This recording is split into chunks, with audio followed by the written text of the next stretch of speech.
नमस्कार दोस्तों, कक्षा ज्ञान क्लासेज के मंच पर आप सभी का बहुत बहुत स्वागत है। फ्रेंड्स, आज हम फिर से आपके लिए हिंदी की एक बहुत ही महत्वपूर्ण कक्षा लेकर आए हैं, जिसमें हमारा आज का जो टॉपिक है वो रहेगा वर्ण उच्चारण स्थान। इन वर्ण उच्चारण स्थानों को हम संस्कृत के कुछ सूत्रों के माध्यम से याद करेंगे।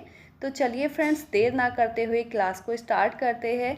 तो सबसे पहला जो हमारा सूत्र है वो रहेगा अकुह विसर्जनीयानाम कंठा। अकुह विसर्जनीयानाम कंठा, यानी कि जो कंठ के द्वारा बोले जाते हैं जो वर्ण, वो सभी इस सूत्र के अंतर्गत आए हुए हैं। आप इनको देखेंगे तो जो ए आया हुआ है, ए का मतलब ए और आ समान जो वर्ण है वो, और कु का मतलब यहाँ पर कै वर्ग आ जाता है। कै वर्ग में कौन कौन से वर्ण होते हैं ये हम यहाँ पर देखेंगे। तो कै, खे, गे, घे, ऐ, तो ये जो पांचों वर्ण हैं इनका उच्चारण स्थान भी कंठ से होता है। इसी के साथ हमने यहाँ पर देखा है लिखा हुआ है, तो है का उच्चारण स्थान है वो कहाँ से होगा? कंठ से होगा। इसके बाद जो विसर्ज लिखा हुआ है यानी कि विसर्ग, और इसका उच्चारण स्थान भी कहाँ से होने वाला है? कंठ से होने वाला है। तो आप इस सूत्र को बार बार बोलिएगा, लिखकर इसको याद कर लीजिएगा अच्छे से। तो हमने यहाँ पर देखा जो कंठ से उच्चारण स्थान जिन वर्णों का होता है वो सभी इस सूत्र में समाहित है। अगर आप इस सूत्र को याद कर लेंगे तो जितने भी कंठ से उच्चारण होने वाले वर्ण हैं वो आपको उंगलियों पर याद हो जाएंगे। तो ए, आ, कै, खे, गे, घे, ऐ, है, विसर्ग, इनका उच्चारण स्थान होता है कंठ, और उच्चारण स्थान का जो नाम है वो होता है कंठ है। अगले हमारे सूत्र की बात करें तो ये होता है इचु यसाना में तालु।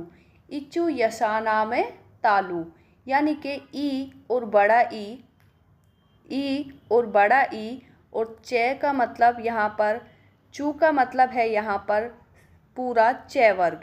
चे वर्ग के अंतर्गत आ जाता है चे, छे, जे, झे, ये।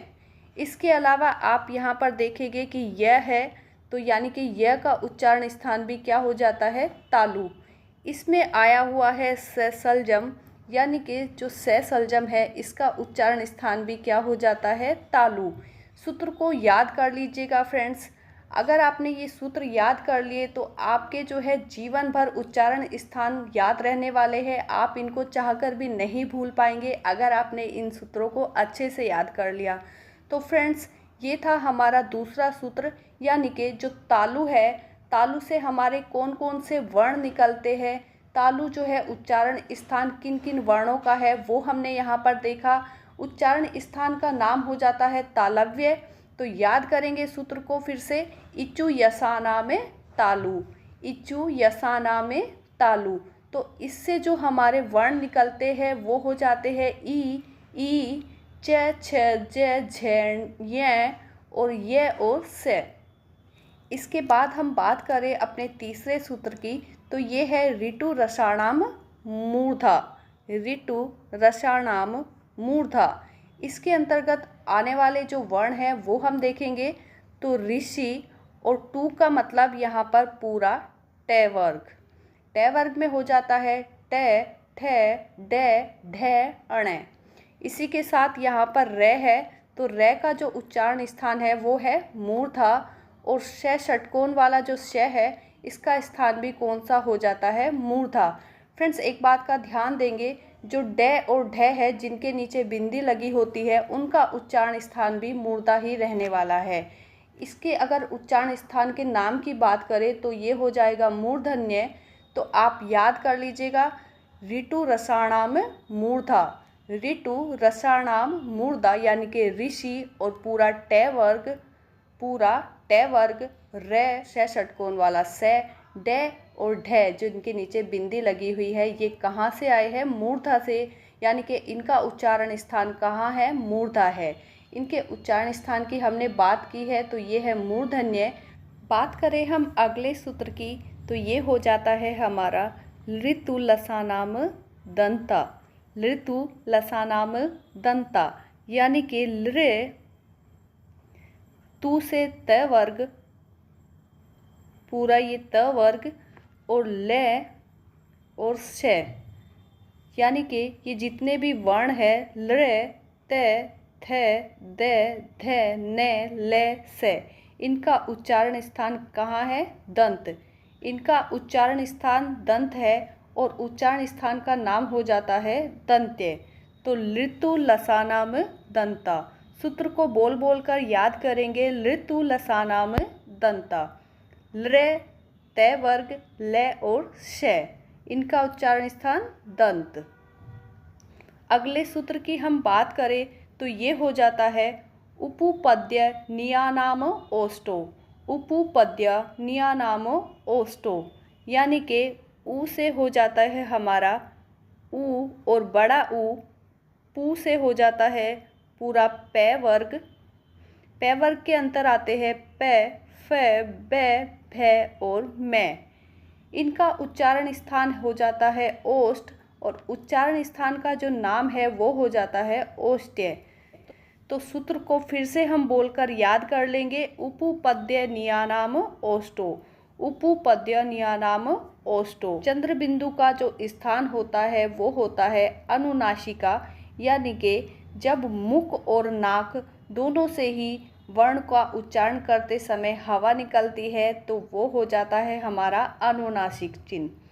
यानी कि ध्यान रखेंगे जहाँ हमारा जो चंद्र बिंदु है ये आ जाता है तो उसका उच्चारण स्थान हो जाता है अनुनासिका। इसके बाद अगले सूत्र की बात करें तो ये हो जाता है अदायितो हो कंठ तालु।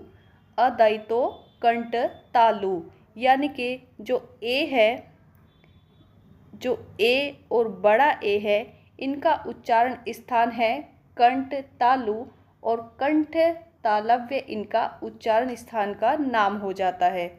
याद करेंगे सूत्र को, एदैतो कंठ तालु, एदैतो कंठ तालु। अगले हम सूत्र की बात करें तो ये हो जाता है ओदैतो कंठ ओष्टम। ओदैतो कंठ ओष्टम, यानी कि ओ और औ, ओ और औ, इनका उच्चारण स्थान है कंठ ओष्ठ।